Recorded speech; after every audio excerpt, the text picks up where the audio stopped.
Tak ada. Apakah karena kita tidak ingat, kita tidak tahu, lalu perkara itu tidak pernah terjadi? Perkara itu pernah terjadi, hanya saja kita tidak ingat. Masumiyal insanu bi insanin illa linisyani. Manusia itu disebut dengan manusia karena dia tidak ingat. Manusia diambil dari kata nasya. Nasya artinya lupa. Lupa. Maka kalau kita lupa, berarti kita masih manusia. Kalau kita ingat semua, itu bukan manusia. Namanya google.com. Kalau kita tak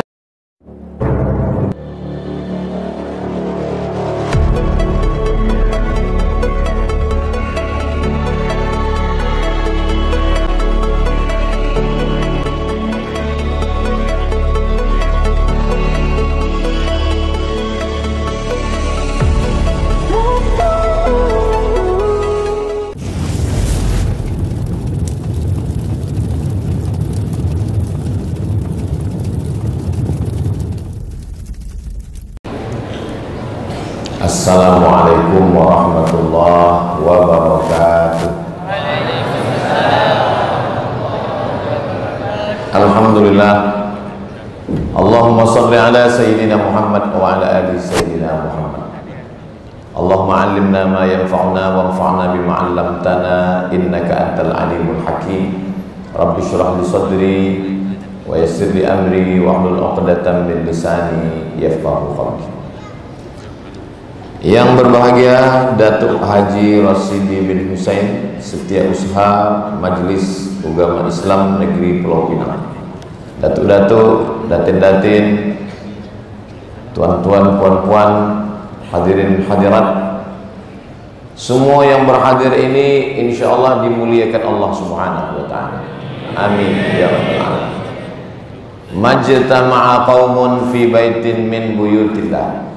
Sekelompok manusia berkumpul di rumah Allah. Yatsluna kitab Allah.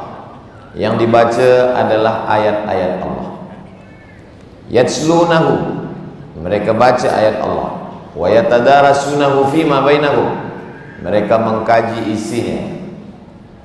Berkumpul di rumah Allah, membaca ayat-ayat Allah, mengkaji isinya. Allah balas dengan 4.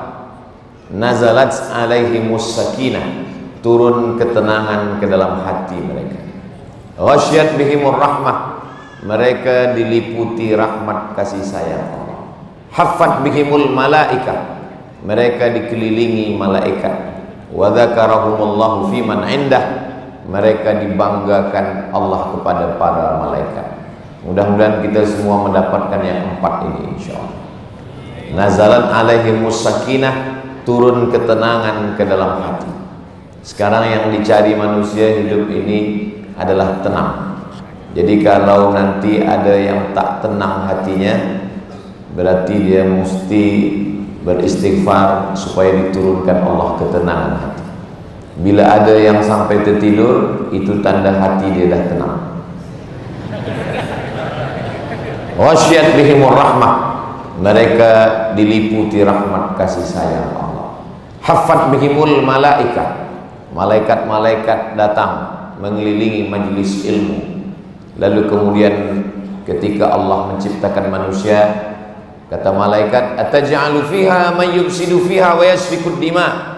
Untuk apa engkau ciptakan manusia ya Allah? Mereka akan membuat kerosakan, mereka akan menumpahkan darah. Lalu kata Allah Subhanahu wa taala, inni a'lamu ma la ta'lamun. Aku tahu apa yang kamu tak tahu. Malam ini kita tidak menumpahkan darah, kita tidak buat kerosakan, kita berada di rumah Allah, memuliakan, bertasbih, bertahmid, bertakbir. Lalu kemudian kita duduk bersama mengkaji ayat-ayat Allah. Mudah-mudahan kita termasuk yang dibanggakan Allah kepada para malaikat insyaallah. Amin ya rabbal alamin. Malam ini tajuk kita, saya tadi bagi tajuk, jadi tak ada tajuk. Yang akan saya sampaikan adalah manusia ini dalam Islam, kalau dia mau baik, dia mesti baik dalam 3 hal. Sesuai dengan hadis, malaikat Jibril datang bertanya kepada Nabi Muhammad SAW, rambutnya syadidus sawad, sangat hitam. Bajunya syadidul bayad, sangat putih, menunjukkan dia bukan orang musafir. Kalau orang musafir rambutnya tidak hitam sebab terkena debu, bajunya juga tidak putih sebab kotor, musafir jauh perjalanan. Tapi anehnya tak ada orang di Madinah, di Makkah yang kenal dengan dia. Lalu dia bertanya kepada Nabi SAW, akhbirni anil iman. Selepas itu dia minta tanya, akhbirni anil Islam. Selepas itu dia bertanya, akhbirni anil ihsan. Maka kalau manusia baik dalam pandangan Islam, kalau dia baik pada 3 hal ini. Selepas dia pergi, barulah Nabi bertanya kepada sahabat, apakah kamu tahu siapa yang datang bertanya 3 tadi? Kata Umar bin Khattab, saya tak tahu. Atakum Jibril yu'allimukum dinakum. Yang datang tadi adalah malaikat Jibril alaihissalam. Itu menunjukkan bahwa sahabat Nabi pun tidak mengenal malaikat Jibril alaihissalam. Jadi kalau ada selepas tazkirah ini balik dia mengaku berjumpa dengan Jibril, maka dapat dipastikan dia kadzab, penipu, pendusta, pembohong. Sedangkan orang selevel iman Abu Bakar Siddiq, Abu Bakar, Umar, Utsman, Ali radhiyallahu anhum ajma'in, di masjid negeri Pulau Pinang ini dituliskan namanya Sayyidina Ali, Sayyidina Abu Bakar Siddiq, Sayyidina Utsman, Sayyidina Umar. Kenapa nama-nama ini ditulis di tiang masjid? Untuk membezakan masjid Ahlus Sunnah dengan masjid Syiah. Sebab Syiah tidak mau menyebut nama Utsman, Ali dan Umar. Ada nama doa laknat sonamai Quraisy. Mereka melaknat 2 berhala Quraisy setiap subuh. Allahumma la'an sonamai Quraisy. Ya Allah, laknatlah 2 berhala Quraisy, yaitu Sayyidina Abu Bakar dan Umar. Maka tanpa saya bertanya kepada Datuk, Datin, tuan-puan, saya tahu masjid ini adalah masjid Ahli Sunnah wal Jamaah. Tahu dari mana? Sebab ada tulisan Abu Bakar, Umar, Utsman dan Ali. Tapi selepas ini jangan balik cari masjid mana tak ada Abu Bakar, masjid Syiah. Begitulah dari tulisan kita sudah tahu. Begitu juga dengan tulisan-tulisan, dengan simbol-simbol, orang sudah tahu tentang akidah, tentang keyakinan. Maka jangan bermain-main dengan simbol. Maka dalam 3 pertanyaan ini, sekarang manusia tidak lagi menengok siapa yang baik. Orang baik, kalau dia buat baik, cukup baik. Dia viral, dia baik. Maka dalam Islam ada standar. Standar baik dalam Islam kalau dia baik dalam 3 hal. Baik yang pertama adalah yang disebut dengan akhbirni anil iman. Iman itulah akidah. Kenapa disebut dengan akidah? Akidah maknanya 2 tali yang diikat kuat. Akidah, dari kata akidah ini kata akad. Ada ijab, ada qabul. Akad. Saya beli bunga ini dengan harga 100 ringgit tunai. Saya jual. Ada ijab, ada qabul. Begitu juga dengan nikah. Zawwajtukaha bima ma'aka minal Qur'an. Aku nikahkan anakku dengan engkau dengan mahar mengajarkan Al-Quran. Aku terima. Maka disebut dengan akad. Kenapa keyakinan kita dalam Islam ini disebut dengan akad? Sebab dia seperti 2 tali yang diikat, simpul mati. Sesudah kita ikat sampai mati. Makanya kita selepas zikir tahlil la ilaha illallah ditutup dengan Muhammadur Rasulullah sallallahu alaihi wasallam, kalimatu haqqin 'alaiha nahya wa 'alaiha namutu wa biha nub'atsu. Dengan itu kita hidup, dengan itu kita mati, dengan itu nanti kita dibangkitkan di padang mahsyar. Mudah-mudahan kita semua istiqamah dalam la ilaha illallah Muhammadur Rasulullah sallallahu alaihi wasallam. Apa yang selalu kita dengar, apa yang selalu kita cakapkan, apa yang selalu kita fikirkan, maka itulah yang akan datang bila mana kita nanti sakratul maut. Bila anak kita lahir, yang pertama kita bisikkan ke telinga dia, inilah dia akidah. Asyhadu an la ilaha illallah Hadisnya hadis hasan, kata Imam Tirmidzi. Nabi mengazankan cucunya Sayyidina Al-Hasan, Sayyidina Al-Husain lahir dari Fatimah radhiyallahu anha. Nabi mengazankan, Nabi sendiri yang mengazankan. Jadi bagi sesiapa yang tidak mengazankan, dia sudah meninggalkan sunnah. Tapi hukumnya tidak wajib, sunnah. Tapi kalau anak itu sudah besar, balik dari sini jangan azankan lagi, sebab waktunya sudah berlalu. Tapi ketika dia baru lahir, kita pegang kepalanya sebelah kiri, kakinya sebelah kanan, telinga kanan di dekat mulut kita, kita bisikkan ke telinganya. Kita sebagai seorang ayah, apa yang kita mahu dari anak? Yang kita bisikkan la ilaha illallah. Yang kita mahu satu saja, saat kita mati nanti, anak itulah yang akan membisikkan pula balik ke telinga kita, talqin la ilaha illallah. Kami orang tua, bapa, ayah yang dulu mengazankan kalian, wahai anak-anak kami tak minta banyak. Yang kami minta hanya satu, saat kami nanti mati, kalianlah yang membisikkan ke telinga kami la ilaha illallah. Sekarang masih adakah anak yang membisikkan la ilaha illallah ke telinga ayah? Alhamdulillah masih ada. Tapi setengah anak tak lagi membisikkan la ilaha illallah. Yang dia bisikkan, mana surat tanah. Hari ini kita boleh senyum, tapi kalau kita tak ajarkan ini ke anak kita, laqinu mautakum, talqinkan orang yang akan sakratul maut. Talqin ada dua. Talqin yang pertama waktu sakit, sakratul maut. Talqin yang kedua selepas dikubur, masuk ke liang lahat, setelah ditimbun, itu talqin yang kedua. Kedua-dua talqin ini sunnah. Talqin yang pertama waktu dia sakit, hadisnya laqinu mautakum. Talqin yang kedua diriwayatkan oleh Abu Umamah Al-Bahili. Kata Imam Al-Hafiz Ibnu Hajar Al-Asqalani, hadis tentang talqin mayat selepas dikubur adalah hadisul hasan. Hadis paling tinggi sahih, di bawah sahih hasan, di bawah hasan dhaif. Hanya tiga saja, sahih, hasan, dhaif. Tapi katanya ada hadis maudhu'. Hadis maudhu' bukan hadis, dia palsu, bukan hadis sama sekali, tak boleh diriwayatkan kecuali hanya untuk menunjukkan bahwa hadis ini batil, palsu. Di antara contoh hadis palsu, al-bazinjan syifa'un min kulli da', terung obat dari segala macam penyakit. Itu hadis palsu yang membuatnya tukang jual terung supaya laku. Maka dalam hadis orang mesti tahu apa yang dia sampaikan supaya orang tidak menyampaikan hadis-hadis palsu. Man kadzdzaba alayya muta'ammidan, siapa yang sengaja menyampaikan hadis palsu, muta'ammidan, sengaja, falyatabawa maq'adahu minan nar, maka siapkanlah kerusi tempat duduk daripada api neraka. Maka kalau menyampaikan hadis, kita mesti tahu apakah hadis ini sahih, apakah hadis ini hasan, apakah hadis ini dhaif. Maka tentang hadis mengazankan anak adalah hadis hasan.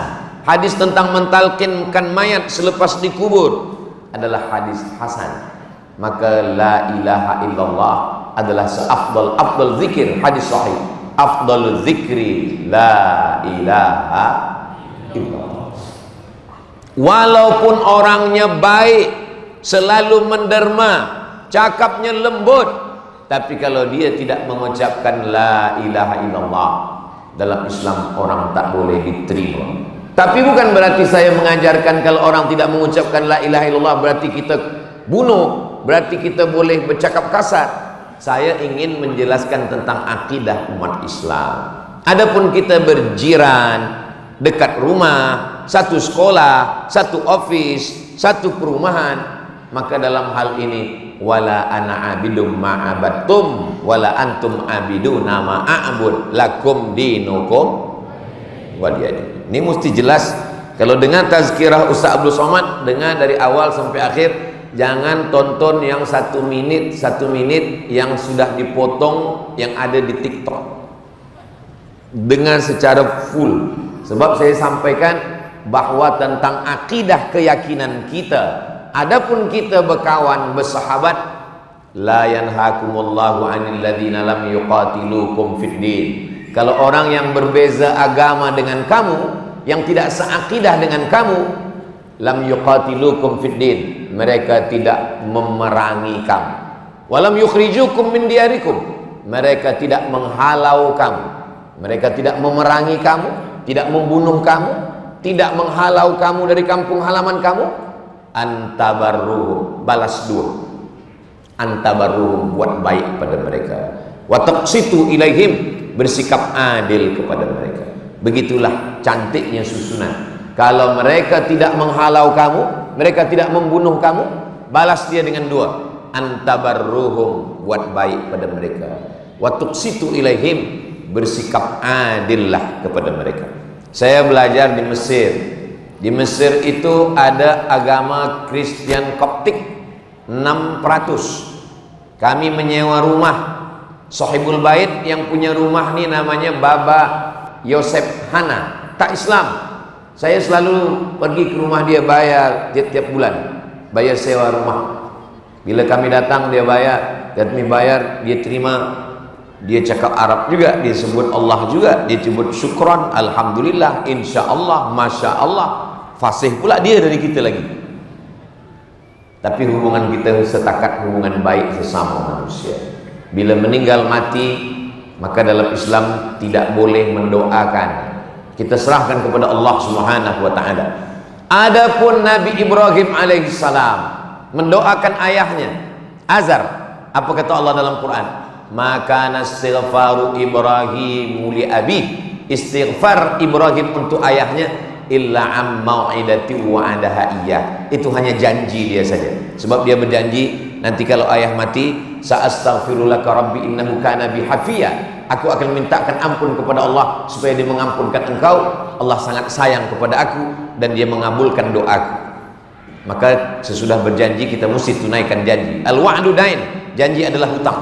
Falamma tabayyana lahu annahu aduwwun lillah, setelah jelas bagi dia bahwa ayahnya ini adalah musuh Allah, tabarra'a minhu, dia melepaskan diri, dia menjauhkan diri. Maka kalau ada orang baik semasa hidup kita ajak, tapi kalau sudah dia mati maka kita serahkan kepada Allah Subhanahu wa ta'ala. Dalam Islam kita hanya mengajak, mendoakan yang masih hidup boleh. Mana dalil boleh mendoakan yang masih hidup? Allahumma hdi qaumi fa innahum la ya'lamun. Itu doa Nabi. Ya Allah, berikan hidayah kepada kaumku yang belum mengenal Allah, fa innahum la ya'lamun. Mereka buat jahat karena mereka belum mengenal Allah Subhanahu wa ta'ala. Jadi pokok pangkal yang pertama dalam Islam adalah akidah. Makanya anak-anak kita tanamkan pertama kali ke dalam diri anak kita adalah akidah. Semoga semua belia-belia anak-anak kita ini semuanya dalam keadaan akidah la ilaha illallah Muhammadur Rasulullah sallallahu alaihi wasallam. Siapa nama Tuhan kita? Allah. Adakah Tuhan selain dia? La ilaha illa huwa. Apakah dia hidup? Al-Hayyu, dia maha hidup. Apakah dia mengatur hidup saya? Al-Qayyum, dia mengatur hidup saya. Bahwa saya hari Jumat sampai ke Subang, selepas itu saya bertolak menuju Lenggong, selepas itu saya pergi ke Pulau Pinang. Di tempat kami di Sumatera ini disebut dengan Pulau Pinang. Ada 3 sebutan. Pertama Pulau Pinang, yang kedua Pinang, yang ketiga Pineng. Nah, nak ke mana? Nak ke Pineng. Itu pasti sakit. Dia sakit berubat ke Pulau Pinang. Saya pun bila ditanya, Ustaz Somad di mana? Di Pineng. Sakit ke? Sihat, kata saya. Saya ada tazkirah di Pulau Pinang. Selepas itu esok pagi kami bertolak menuju Kedah. Selepas dari Kedah nanti terus lagi balik ke Kuala Lumpur. Allah mengatur segala hidup saya. Ulat yang ada di batang kayu diatur Allah. Cacing yang ada di dalam tanah diatur Allah. Itulah makna qayyum. Apakah dia letih? Apakah dia mengantuk? La ta'khudhuhu sinatun wala naum. Kalau memang Allah itu berkuasa, apa harta dia? Mana milik dia? Lahu ma fis samawati wa ma fil ardh. Adakah yang boleh menolong kalau tidak diizinkan Allah? Man dzalladzi yashfa'u 'indahu illa bi'idznih. Apakah Allah tahu apa yang ada dalam hati saya, dalam fikiran saya? Ya'lamu ma baina aydihim wa ma khalfahum wa la yuhituna bi syai'in min 'ilmihi illa bima syaa. Bagaimana dengan kekuasaan Allah? Wasi'a kursiyyuhus samawati wal ardh. Susahkah bagi Allah mengurus hidup saya, membagi rezeki saya, mengatur saya, memperhatikan saya, menolong saya? Wala ya'uduhu hifzuhuma. Apakah Allah itu hebat? Apakah Allah itu mulia? Wala ya'uduhu hifzuhuma wa huwal 'aliyyul 'azim. Itulah mengapa kita ajarkan ayat kursi kepada anak kita, supaya apa? Dia memiliki keyakinan yang kuat. Kalau diganggu jin, diganggu setan, diganggu hantu, kita bacakan ayat kursi.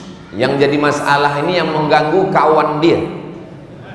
Dibacakan ayat kursi, dia hafaz Yasin pula. Nah, jadi kalau untuk jin, untuk setan, untuk hantu cukup ayat kursi. Kalau untuk manusia, bacakan ayat kursi, tak juga kerusinya sekali. Allah Subhanahu wa taala memuliakan kita karena keyakinan yang ada dalam diri kita. Anak-anak kecil kita ajarkan ayat kursi. Tauhid sempurna di dalam ayat kursi. Kalau kita tak faham sifat 20 wujud qidam baqa mukhalafatul lil hawadisi qiyamuhu bi nafsihi wahdaniyah qudrat iradat ilmun ayat sama basar kalam, maka paling tidak sesikit-sikitnya kita sampaikan ke anak kita ayat kursi. Apa kandungan dalam ayat kursi? Nama Allah, Allah. Adakah selain dia? La ilaha illa huwa. Dia hidup, al-hayy. Dia mengatur, al-qayyum. Dia tak mengantuk, tak letih. La ta'khudhuhu sinatun wa la naum. Dia punya kuasa, lahu ma fis samawati wa ma fil ardh. Tak ada yang boleh menolong kecuali dengan izin dia. Man dzalladzi yashfa'u 'indahu illa bi'idznih. Dia tahu apa yang engkau buat wahai anakku. Ya'lamu ma baina aydihim wa ma khalfahum wa la yuhituna bi syai'in min 'ilmihi illa bima syaa. Dia punya kekuasaan yang maha luas. Wasi'a kursiyyuhus samawati wal ardh. Dia tak berat untuk mengatur segala hidup manusia. Wala ya'uduhu hifzuhuma. Dia mulia. Wa huwal 'aliyyul 'azim. 10 ini saja kita ajarkan kepada anak kita, insyaallah. Sekarang banyak ibu bapa tak mampu mengajarkan tauhid kepada anak. Bila anak mengadu, diajarkan, cepat tidur. Di bawah kasur, di bawah tilam ada hantu. Allah Subhanahu wa taala mengajarkan kita, kalau Allah kita agungkan, kita muliakan, kita tinggikan, kita besarkan, maka yang lain daripada itu menjadi kecil. Maka anak-anak kita pun kita ajarkan tentang tauhid ini. Sesiapapun yang tinggal di negeri Melayu Nusantara ini pasti percaya kepada setan, kepada hantu, kepada apapun namanya. Termasuklah anak saya. Anak saya kecil tanya, "Baba, ada hantu?" Kata saya, baca doa. Apa doanya? Allahumma barik lana fima razaqtana wa qina adzabannar. Itu doa makan dia sekali. Sebenarnya saya nak tanamkan dalam diri dia, kau jangan takut, kita ni besar, kita ni mulia. Saya 6 bulan sekali masuk ke hutan, jumpa suku asli, macam-macam suku dalam hutan. Awal-awal saya balik dari Maghribi tahun 2008. Tahun 2008 saya balik. Awal sekali saya nak masuk ke hutan, semua orang takutkan saya. Ustaz, jangan masuk ke hutan. Kenapa macam tu? Beberapa orang yang sudah masuk hutan tak balik lagi, nikah dengan orang hutan. Sampai sekarang saya tak ada nikah. Nanti Ustaz kena racun, nanti Ustaz kena macam-macam. Kita tak takbur, kita tak sombong. Sebab takbur tak boleh. Saya katakan, insya Allah kita berlindung kepada Allah. Bila kita lalu di sungai, kita lalu di tempat yang kata orang takut, Bismillahilladzi la yadurru ma'asmihi syai'un fil ardi wala fis sama wa huwas sami'ul alim. Termasuk almarhumah mak saya pun takutkan saya. Aku takut, anak aku tak banyak. Kau anak pertama, adik engkau 2 lelaki, aku tak ada anak perempuan. Nanti bila engkau masuk macam mana? Macam mana saya nak yakinkan almarhumah mak saya? Kata saya, "Mak, aku ni dah 4 tahun di Mesir." Rupanya kalau dah 4 tahun di Mesir macam mana? Aku baca ada di newspaper, siapa yang dah di Mesir lama, maka dia tak diganggu jin lagi. Kenapa? Karena kata jin tu, ini dah dekat dengan Fir'aun. Oh, kata mak saya, betul juga. Sebenarnya tak ada. Saya memang adalah terbaca orang tulis. Katanya kalau orang dah jumpa dengan Fir'aun, jin-jin yang lain tu rasa segan sikit. Ini besar ni kata dia. Kita bukan kerana dekat dengan Fir'aun, bukan kerana dekat dengan siapapun, sebab kita bersandar kepada Allah. Langkahkan kaki, bismillahi tawakkaltu 'ala Allah, la haula wala quwata illa billah. Saya berangkat ke Kahira tahun 1998. Selepas tak ada keluarga, tak ada kawan, tak ada sahabat, siapa tempat bersandar, siapa tempat minta tolong? Kita diajarkan pada tauhid, idza sa'alta fas'alillah. Kalau minta, mintalah kepada Allah. Wa idza sta'anta fasta'in billah. Kalau minta tolonglah kepada Allah Subhanahu wa taala. Bersandar kepada manusia kecewa, pagi menjadi kawan, petang menjadi lawan. Berharap kepada sahabat, sakit hati. Bersandar kepada pohon yang besar, tumbang. Bersandar kepada harta, binasa. Bersandar kepada Allah, dia tidak akan sia-siakan kita. Inilah tauhid. Tadi Ustaz kata akidah. Akidah sebab dia dua tali yang disimpul mati. Disebut juga dengan tauhid, karena dalam Islam ini tauhid dari kata wahada, yuwahhidu, tauhid. Berani masuk Islam, berani mengatakan saya hanya meminta kepada Allah, la ilaha illallah. Itulah tauhid kita. Berapa kali kita ucapkan la ilaha illallah? Subuh azan, asyhadu an la ilaha illallah. Kita jawab azan, asyhadu an la ilaha illallah. Azan 2 kali.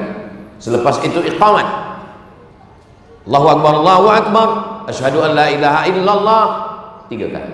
Qabliyah subuh, asyhadu an la ilaha illallah 4 kali. Salat subuh, asyhadu an la ilaha illallah 5 kali. Duduk di masjid, selepas itu salat sunat isyraq 6 kali. Salat duha 7 kali. Qabliyah zuhur, salat zuhur, ba'diyah zuhur, qabliyah asar, salat asar, qabliyah maghrib, salat maghrib, ba'diyah maghrib, qabliyah isya, salat isya, ba'diyah isya, tahajud, witir. Kenapa kita selalu ulang-ulang? Dalam tarekat, orang yang berzikir dia ulang-ulang la ilaha illallah. Kenapa mereka kalau berzikir itu kepalanya ke kiri? Sebab jantung di sebelah kiri. Pukulan Allah pada jantung. La ilaha illallah bagi mereka yang mengamalkan tariqah Naqsyabandiyah. Tapi bagi kita yang tak mengamalkan, kita cukup berzikir biasa saja. La ilaha illallah, la ilaha illallah. Sebab banyak kita tengok orang berzikir, dia tengok orang lain kepala bergoyang, dia ikut juga. Bila ditanya kawan, kenapa kau bergoyang kepala? Saya tengok dia bergoyang, saya goyang pula. Itu ada kaifiat, dia ada cara. La ilaha. Saya tidak menyembah batu, saya tidak menyembah kayu, saya tidak menyembah hantu, saya tidak menyembah makhluk. La ilaha illallah. Allah ke dalam tangkai jantung. Allah tak bertempat. Allah mawjud bila makan. Allah bukan duduk di atas kerusi. Allah bukan menetap di atas arash. Allah sudah ada sebelum tempat itu ada. Lalu Allah menciptakan arash untuk menunjukkan dia maha kuasa. Allah tetaplah sedia kala. Kalau Allah berpindah, Allah bertempat, Allah duduk, maka batallah sifat mukhalafatuhu lil hawadis. Allah tidak sama dengan makhluk. 2 ayat. Ayat yang pertama, walam yakul lahu kufuwan ahad. Ayat yang kedua, laisa kamitslihi syai'un wa huwas samiul basir. Jadi tauhid inilah yang kita kuatkan dalam hati. Tapi tauhid ini tanpa ilmu, dia hanya hampa, dia hanya kosong. Maka tauhid ini yang kita kuatkan kepada anak-anak kita. Ketika tauhid sudah kuat dalam hati, maka orang yang berjihad fisabilillah berdarah-darah dengan yang duduk di atas katil sama darajahnya di sisi Allah Subhanahu wa taala. Keberanian tidak membuat cepat mati, ketakutan tidak membuat lambat mati. Orang kalau tidak bertauhid takut. Tentara-tentara Israel ketika ditangkap oleh pasukan Palestina, ditangkap, dibawa, apa yang terjadi? Beberapa tentara Israel yang terbunuh diambil oleh orang Palestin, dibawa. Rupanya manakala dibuka pakaiannya, dia pakai pampers sebab ketakutan. Berani berperang karena dibayar. Kenapa orang Palestin tidak pindah? Kenapa mereka tetap bertahan? Karena keyakinan yang kuat bahwa bagi mereka ish kariman, hidup mulia, atau mut syahidan, atau mati syahid. Bagi mereka tidak ada kemuliaan yang paling indah selain daripada mati syahid. Tapi jangan sebab tazkirah ni esok pagi semua nak pergi ke Palestin. Kita menolong Palestin sekarang musim sejuk. Tak ada musim sejuk yang paling sejuk daripada Desember, Januari. Maka pada saat itu apa yang boleh kita kirimkan? Selimut, baju, semua kita kirimkan. Yang tak boleh, menjahaza ghazian, siapa yang menyiapkan alat perang faqad ghaza, dia sama dengan orang yang berperang fisabilillah. Kalau tak boleh kita kirimkan, kita support bantuan, maka kita doakan mereka. Saya setiap khutbah naik ke atas mimbar, tidak pernah sekalipun khutbah Jumat yang kosong daripada doa untuk Palestin. Allahumma ansur ikhwanana al-mujahidina fi Palestin. Suara menggelegar salat Jumat. Allahumma ansur ikhwanana al-mujahidina fi Palestin. Berapi-api ustaz di atas mimbar mendoakan Palestin. Jamaahnya pula tertidur. Itulah senjata ad-doa, silahul mu'min. Wala taqulu liman yuqtalu fi sabilillahi amwat. Jangan kau katakan mereka yang berjuang itu mati. Bal ahya, mereka hidup. Mereka hidup. Kalau memang mereka hidup, mana mereka? Walakin la tash'urun. Kamu tak boleh merasakan kehidupan mereka. Dua kali Allah ulang dalam Al-Quran. Bal inda rabbihim yurzaqun. Mereka mendapatkan rezeki dari Allah Subhanahu wa ta'ala. Jangan kerana kita tak tahu lalu kita katakan tak ada. Berapa banyak perkara yang kita tak tahu pernah ada tapi kita tak ingat. Akal manusia boleh mengingat paling lama umur 5 tahun. Kalau saya mundur balik ke pangkal ke belakang, saya boleh ingat manakala umur 5 tahun datuk saya meninggal dunia tahun 1982. Ingat saya, emak saya menangis di tengah jalan bila kami nak pergi ke perkuburan. Tapi umur 3 tahun tak ada kita ingat. Adakah di antara kita ni ingat bila dia lahir, bila dia dibagi nama, bila dia diakikahkan, bila dia berjalan? Tak ada. Apakah kerana kita tidak ingat, kita tidak tahu, lalu perkara itu tidak pernah terjadi? Perkara itu pernah terjadi, hanya saja kita tidak ingat. Masumiyal insanu bi insanin illa linisyani. Manusia itu disebut dengan manusia kerana dia tidak ingat. Manusia diambil dari kata nasya. Nasya artinya lupa. Lupa. Maka kalau kita lupa, berarti kita masih manusia. Kalau kita ingat semua, itu bukan manusia. Namanya google.com.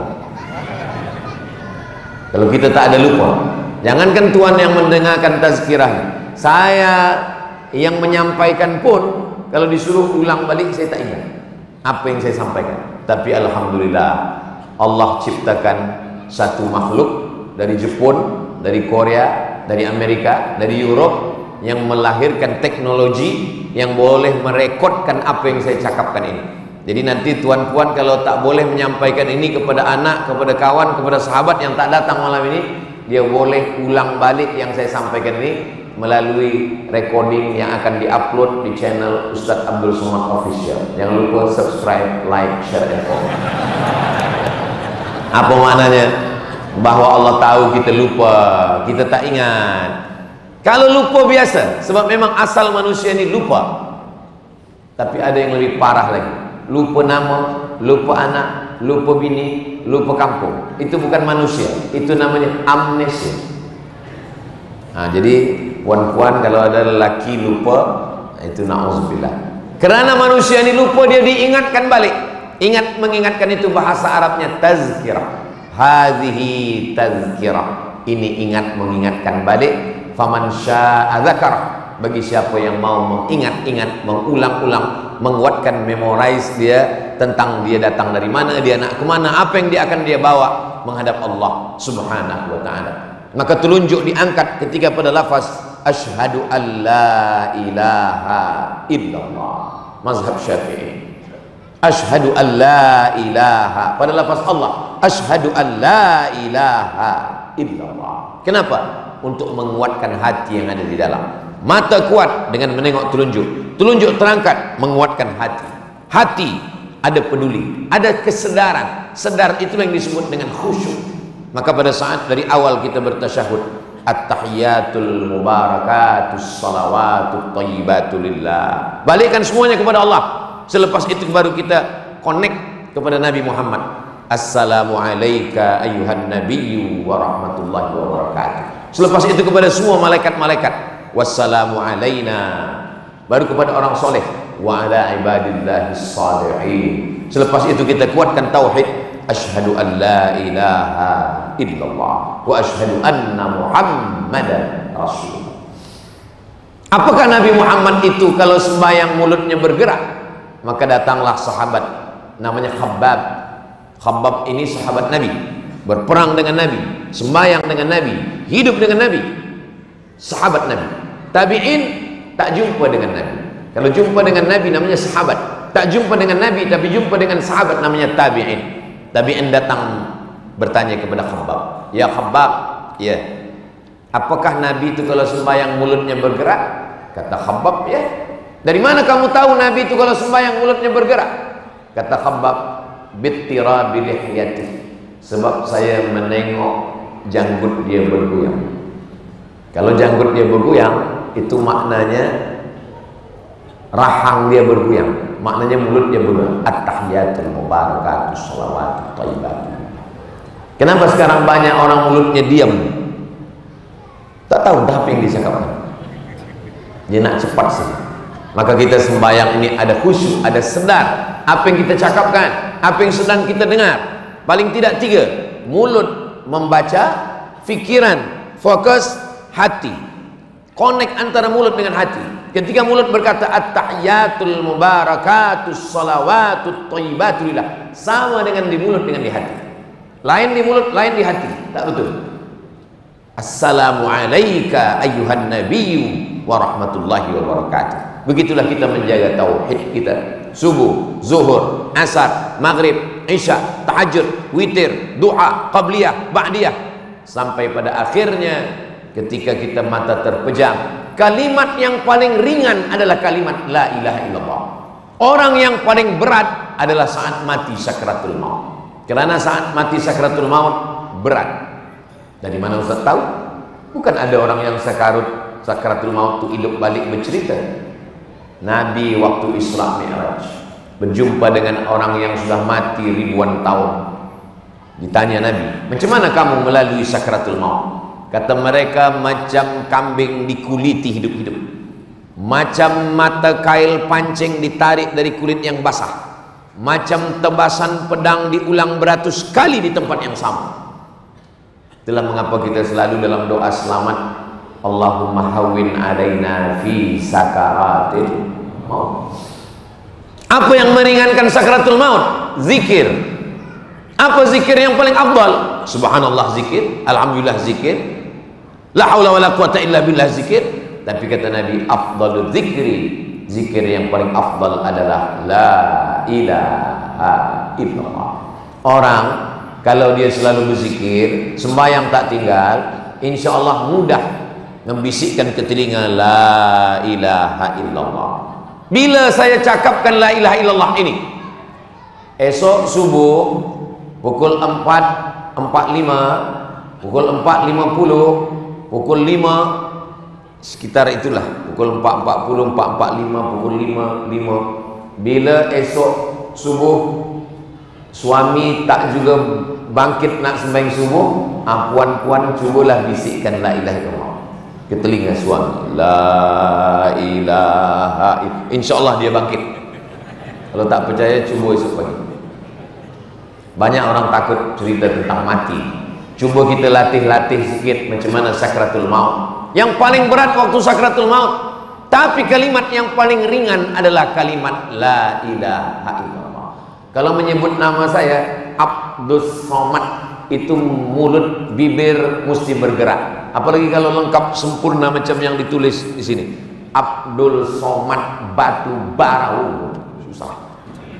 Tapi mengucap la ilaha illallah, mulut bibir tak perlu, cukup lidah saja. La ilaha illallah. Karena orang sakaratul maut berat, menggerakkan bibir pun berat. Orang sudah mati, jangankan menggerakkan bibir, menggerakkan kelopak penutup mata pun berat. Maka tak ada orang mati mata tertutup, roh keluar dia tengok, selepas itu tak ada tutup. Kalau ada dia tutup, kita pun lari. Orang lain yang akan datang menutupkan kelopak mata. Inna lillahi wa inna ilaihi raji'un wa inna insyaallah bikum lahiqun yaghfirullah lana wa lakum. Kenapa? Karena beratnya sakratul maut. Maka kita diberikan Allah satu kalimat yang ringan ketika diucapkan tanpa menggerakkan bibir, la ilaha illallah. Tapi bagi orang yang tidak berzikir, yang lalai, yang lupa, yang tak sembahyang, yang mengolok-olok agama, yang tak bertauhid, berat mengucapkan la ilaha illallah. La ilaha illallah bahasa Arab. Abu Lahab orang Arab, Abu Jahal orang Arab. Tapi kenapa mereka tak boleh mengucapkan la ilaha illallah? Karena la ilaha illallah bukan hafazan. La ilaha illallah bukan cakap. La ilaha illallah adalah amalan. Maka yang pertama adalah akidah. Yang kedua, fiqh, ibadah. Orang yang baik akidahnya tanpa nampak ibadahnya, maka akidahnya itu batil, munafik. Kamu Islam, saya Islam. Kenapa tak pernah nampak sembahyang? Sembahyang dalam hati. Kalau nampak nanti ria. Nanti kalau ada suami puan, na'udzubillah, bila ditanya, abang Islam, aku Islam, kenapa tak pernah nampak sembahyang? Sembahyang cukup dalam hati saja. Puan jangan marah. Nanti bila siang pukul 12, pukul 1 dia tanya, mana makan kita siang? Cakap, makan cukup dalam hati saja. Ada zahir, ada batin. Yang batin di dalam, tapi zahirnya mesti ada. Nabi, adakah orang yang paling lebih takwa daripada Nabi? Mana ada? Ana akhsyakum, aku orang paling khusyuk. Ana atqakum, aku orang paling takut kepada Allah. Tapi Nabi salatnya tetap ada zahir. Siapa yang menengok Nabi? Istri Nabi, Ummul Mukminin, Sayyidatuna Aisyah. Apa kata Sayyidatuna Aisyah? Saya tengok Nabi sembahyang hatta tatafattara qadamam, sampai bengkak kaki. Kenapa bengkak kakinya? Sebab tegaknya lama. Kenapa tegaknya lama? Sebab ayatnya panjang. Kenapa ayatnya panjang? Aisyah pun tak tahu. Aisyah bertanya, lima fa'alta hadza ya Rasulullah? Mengapa engkau tegak lama? Qad ghafarallahu laka ma taqaddama min dzambika wa ma ta'akhkhar. Dosamu yang lampau, yang sekarang, yang akan datang sudah diampunkan Allah. Kenapa engkau tegak lama? Kata Nabi sallallahu alaihi wasallam, afala akuna 'abdan syakura. Aku ingin menjadi hamba Allah yang bersyukur. Nabi sakit. Ini mimbar Nabi, ini mihrab Nabi, ini rumah Nabi. 22 meter dari mimbar Nabi, ma baina baiti wa mimbari, antara rumahku dengan mimbarku raudhatun min riyadil jannah. Nabi sakit. Tapi kemudian bila dia dengar iqamah, qad qamatis salatu, qad qamatis salah, Nabi menengok. Nabi buka, singkapkan tirai. Nabi tersenyum. Sampai pada akhirnya Nabi datang. Kakinya berat melangkah, tapi datang dua sahabat. Yang satu Abbas, Abdullah bin Abbas dengan Fadl bin Abbas, membawa dia samping kiri dan kanan. Lalu kemudian dia pun datang. Nabi tak pernah meninggalkan sholat. Hari ini ada orang baru ikut zikir 2-3 kali, sudah tidak sholat lagi. Sholat batin. Dan bila sehari Jumat ditanya, awak tak sembahyang Jumat? Saya Jumat di Masjidil Haram. Zaman dulu orang percaya. Zaman sekarang dia dah cerdas, smart. Kalau di Masjidil Haram sholat Jumat sekarang orang di Pulau Pinang pukul 1, maka di Masjidil Haram baru pukul 8 pagi. Kalau nak berdusta, pikir-pikirlah sikit. Kalau nak bohong, bohong kepada orang yang jahil, tapi kepada orang yang berakal janganlah nak buat kalimat kebohongan. Kalau nak malas, katakan kalau orang dulu tak beriman, tak percaya, malas sembahyang, dia cakap saya malas, saya tak beriman. Abu Jahal, Abu Lahab. Orang sekarang dia malas, dia tak beriman, tapi dia gunakan dalih-dalih, bukan dalil, dalih. Kita pakai dalil 1000, tak cukup pada orang yang berdalih. Dia cukup dengan 1001 dalih untuk menolak 1000 dalil. La tu'alliqil jawahir fi a'naqil khanazir. Jangan gantungkan permata, maaf agak kasar sikit kalimah ini, tapi syair. La tu'alliqil jawahir fi a'naqil khanazir. Jangan gantungkan permata di leher khinzir. Khanazir jamak daripada khinzir. Kenapa? Karena khinzir tak boleh membezakan mana diamond, mana pasir. Bagi dia sama saja. Jadi kita tak ada guna berdalih. Sawa'un alaihim a'anzartahum am lam tunzirhum la yu'minun. Tapi kita perlu menyampaikan amar ma'ruf nahi mungkar. Saya tahu bila saya sampaikan kalimah begini banyak orang marah. Saya tak peduli. Saya cerita tentang akidah, orang akan marah. Saya cerita tentang khamar, orang yang guna khamar akan marah. Saya bacakan ayat judi. Kata Syekh Muhammad Mutawalli Asy-Sya'rawi dalam tafsirnya, di antara kebenaran kenabian adalah dimusuhi oleh ahli batil. Jadi kalau ada orang berdakwah tak ada musuh, dia perlu curiga kepada dirinya. Jangan-jangan yang kudakwahkan ini bukan dakwah kenabian. Abu Jahal, Abu Lahab, Abu Sufyan, orang kafir, Yahudi, Nasara, Sabi'un, semua memusuhi Nabi Muhammad sallallahu alaihi wasallam. Maka apa bukti bahwa akidah itu benar? Bukti akidah benar, ada ibadah. Tentang masalah ibadah ini manusia terbagi kepada dua. Yang satu ingin beribadah saja sampai meninggalkan dunia. Ini pun terjadi pada zaman Nabi Muhammad SAW. Datang 3 orang menjumpai Sayyidatuna Aisyah, bertanya bagaimana ibadah Aisyah. Lalu Sayyidatuna Aisyah menjawab, ibadah Nabi itu kakinya sampai bengkak, Nabi itu berpuasa sampai saya tak tahu apakah dia puasa atau tak puasa, saking selalunya berpuasa. Nabi itu hartanya dia bagikan semua untuk agama Allah. Lalu 3 orang ini pun menyangka amal kami ini sikit betul. Taqalluha artinya amal kami ini sikit betul, tak ada apa-apa. Maka yang pertama mengatakan asum wala uftir, saya akan puasa tiap-tiap hari dan saya tak akan makan, saya puasa terus. Yang satu lagi berkata aqumu wala arqud, saya akan tahajud tiap-tiap malam dan saya tak akan tidur-tidur. Yang satu lagi mengatakan wa ana a'tazilun nisa, saya tak akan menikah. Sebab dengan menikah punya anak, kalau sudah punya anak lupa kepada Allah. Apakah Nabi suka kepada manusia macam itu? Nabi datang, Nabi marah. Apa kata Nabi? Ana atqakum, saya orang paling takwa kepada Allah. Wa akhsyakum, saya paling takut kepada Allah. Asumu, saya berpuasa. Wa uftir, sila berpuasa tapi makan sahur, jangan tak puasa. Banyak jamaah menengok saya kurus ni, dia husnuzon, dia kata saya puasa. Saya puasa bulan Ramadan, puasa sunat ada sikit-sikit. Lalu kenapa Ustaz kurus? Saya kurus ni bukan kena puasa, memang sudah takdir Allah. Silakan berpuasa, tapi jangan sampai tidak makan. Inna li jasadika alaika haqqan, jasadmu punya hak bagi dia makan, bagi dia minum. Inna li ainika alaika haqqan, matamu punya hak bagi dia tidur. Lalu kemudian kata Nabi, aqumu, saya tahajud malam, wa arqud, tapi saya tidur. Puasa tapi saya makan, tidur, tahajud tapi saya juga tidur.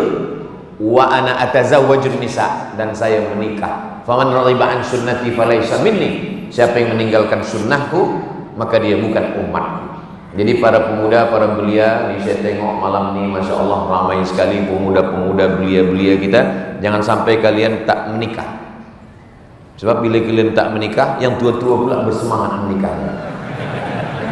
Jangan sampai kalian tak makan, jangan sampai kalian tidak minum, karena Nabi makan, Nabi minum, Nabi puasa, Nabi tahajud malam, dan Nabi menikah.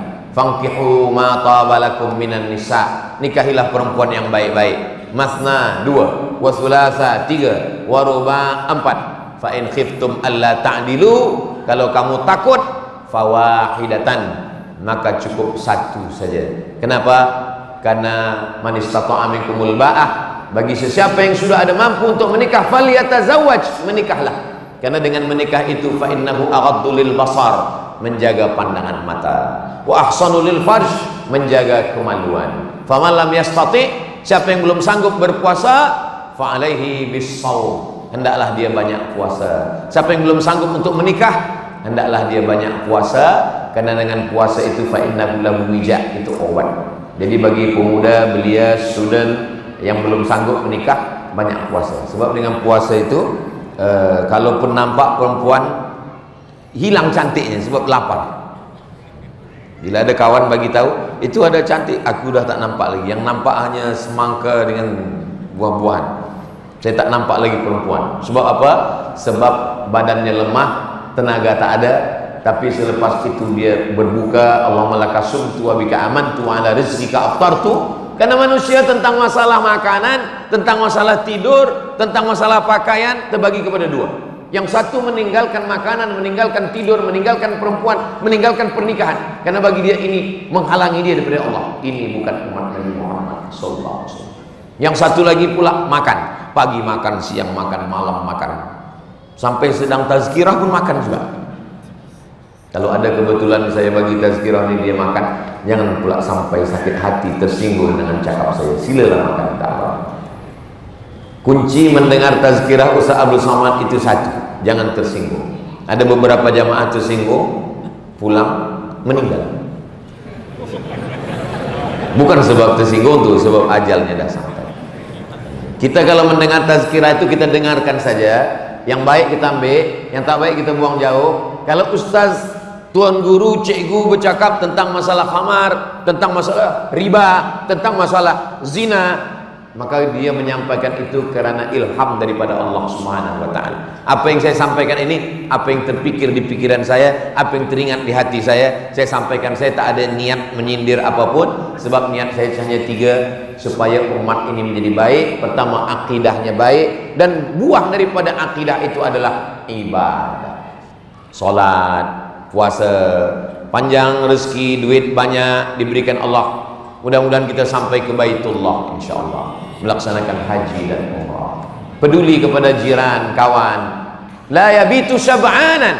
Ada orang beriman tidur dalam keadaan perut lapar. Wajaruhu ila jambihi ja'i'un. Jirannya kelaparan. Laisa bil mu'min.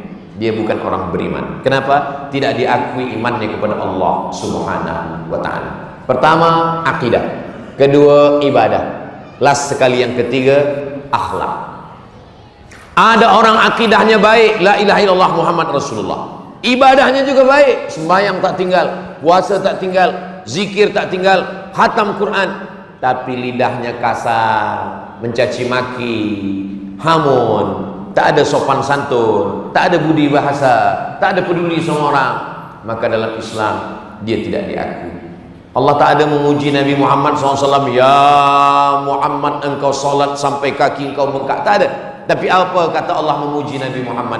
Wa innaka la'ala khuluqin azim. Akhlakul karimah. Saya bagi tazkirah jarang-jarang duduk. Biasa saya bagi tazkirah tegak. Kenapa Ustaz malam ini duduk? Dibagi kursi saya duduk. Kenapa saya tak duduk bagi tazkirah? Sebab bila saya duduk, ada orang tua di bawah. Sampai sekarang walaupun saya sudah tua, walaupun umur saya sekarang sudah berapa umur saya? Saya lahir 1977, sekarang sudah 47 tahun, sudah tua. Walaupun banyak yang kata saya 27, saya 47. Saya tetap merasa duduk di atas, ada orang tua di bawah ini tak baik. Sebab nasihat mak saya, masa saya kecil dulu, datang tetamu ke rumah, saya duduk di atas. Balik tetamu dia bagi tahu engkau tak baik dulu di atas. Sampai hari ini masih terakam dalam pikiran saya, dalam telinga saya, dalam pandangan saya, terbayang mak saya, dalam hati saya bahwa duduk ni tak baik. Tapi kerana dibagi kursi saya duduk. Tapi dalam hati tetap rasa tak baik. Tadi sebenarnya saya nak tegak, tapi bila saya pikir-pikir, eloklah saya duduk. Mudah-mudahan Allah mengampuni saya dan tuan-tuan memaafkan segala silap salah saya. Maka kalau kita didik anak-anak kita berakhlak dari pagi, dari mulai petang sampai malam, bila suatu ketika datang tamu dia tanya, ada ayah? Saya cakap ayah tak ada. Lepas itu dia balik, mak saya tanya, siapa tadi datang? Ada tamu. Apa dia kata? Ayah ada tak ada? Saya cakap tak ada. Lalu tamu tadi balik, kenapa tak suruh masuk? Kenapa tak bagi minum? Kenapa engkau tak cakap baik? Al-madrasatul ula, sekolah yang pertama yang mendidik anak kita adalah ibu. Ibu yang mengajarkan akhlak, kebaikan, membalas kebaikan orang.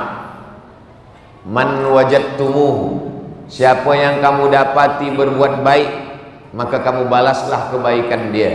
Kalau kamu tidak sanggup membalasnya, fa in lam tajidu, tak sanggup membalasnya, fakafiuhu, balaslah. Kalau tak sanggup, fad'u lahu, doakanlah dia. Maka doa yang paling singkat, yang paling pendek, jazakumullahu khairal jaza. Begitulah Allah Subhanahu wa taala mengajarkan kita supaya kita berkawan, bersahabat, berteman.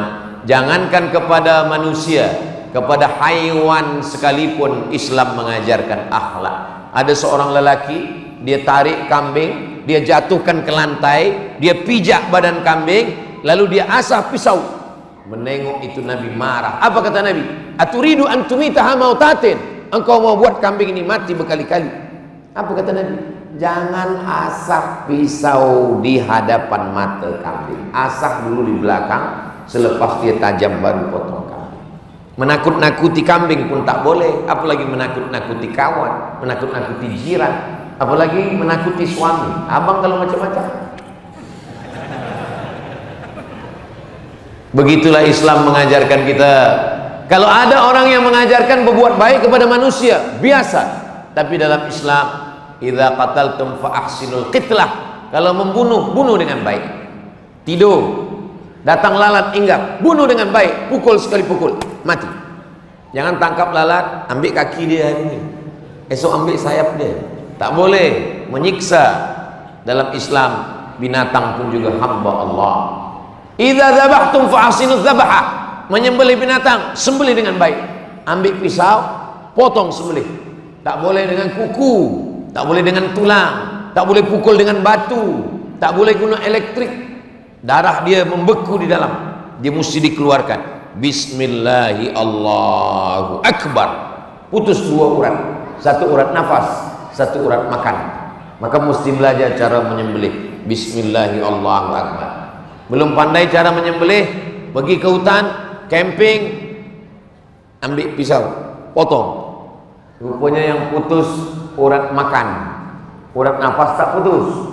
Lepas itu ayam tegak balik. Dia sangka ayam ni ada hantu, dia baca ayat kursi. Kata jin, aku pun tak ganggu dia. Perlu berilmu. Binatang pun dalam Islam mesti disembelih dengan baik. Bagaimana menyembelih dengan baik? Falyu'idda syafratahu, tajamkan pisaunya.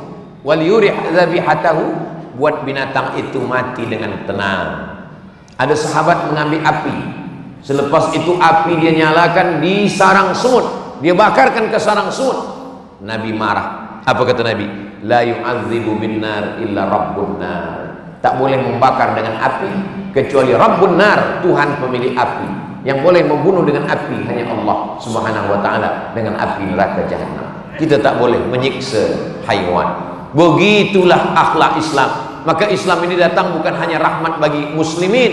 Wa ma arsalnaka illa rahmatan lil alamin.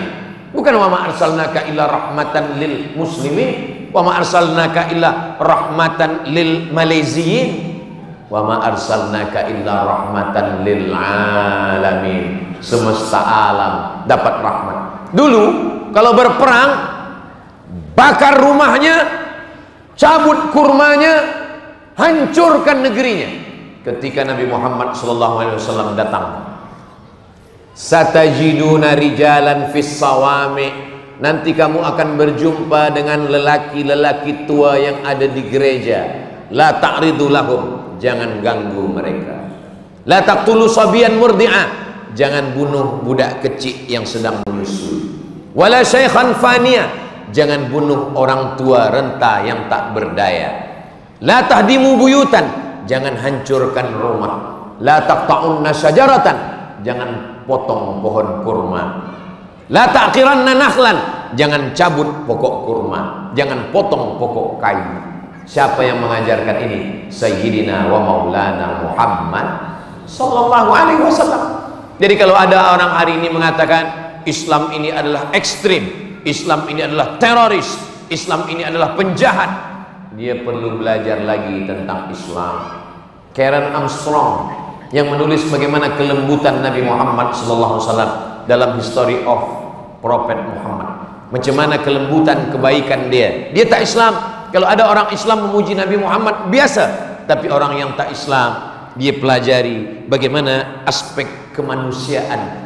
Maka Nabi Muhammad orang yang amat sangat lembut, orang yang amat sangat baik. Adapun peperangan Nabi adalah membela dirinya. Nabi tak pernah memancung kepala orang, Nabi tak pernah membunuh orang, patah giginya, berdarah pelipisnya, berdarah kakinya, dia tetap mendoakan, ilaika ashku dha'fa quwwati wa qillata hilati wa hawani bainan nas. Engkau tempat mengadukan segala kesusahan, kehinaanku.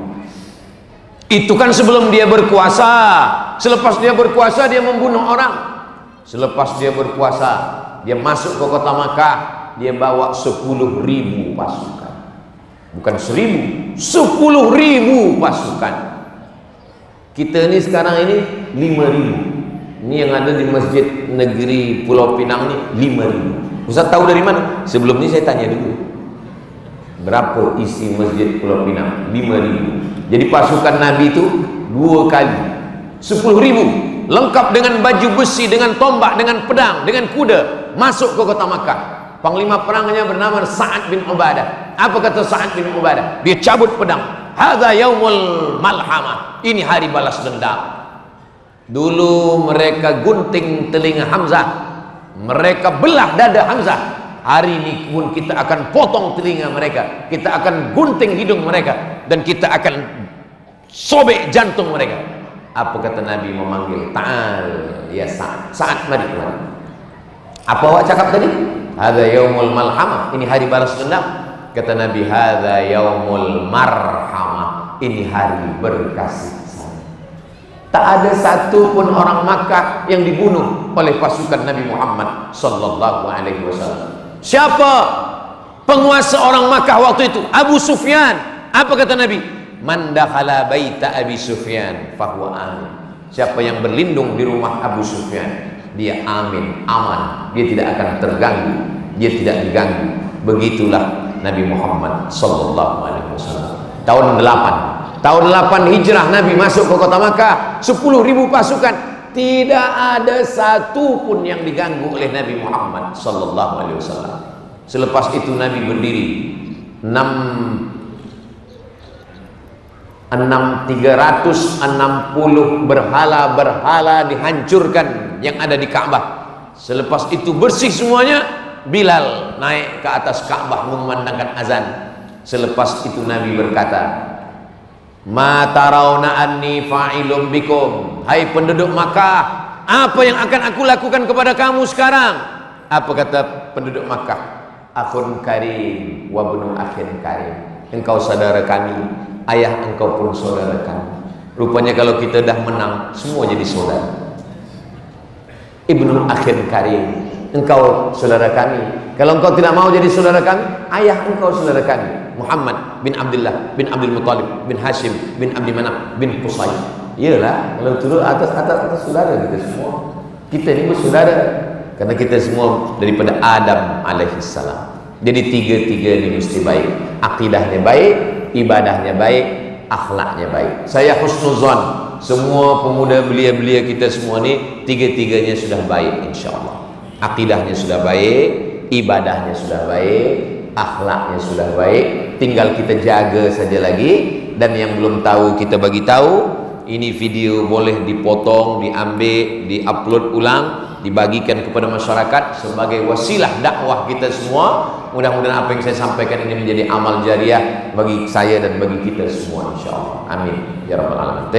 Tadi saya mula tazkirah pukul 9, sekarang sudah pukul 10 10. Maknanya ini sudah lebih dari 600 ml. Mudah-mudahan yang saya sampaikan malam ini dijadikan Allah SWT sebagai amal jariah, dibagikan Allah kebaikan dunia akhirat. Aku qauli hadza astaghfirullah li wa lakum. Yang baik-baik datang dari Allah, yang tak baik dari hamba Allah yang dhaif. Subhanakallahumma wa bihamdika asyhadu an la ilaha illa anta astaghfiruka wa atubu ilaik. Wa sallallahu ala sayyidina Muhammad wa ala alihi wasallam walhamdulillahirabbil alamin. Wassalamu alaikum warahmatullahi wabarakatuh.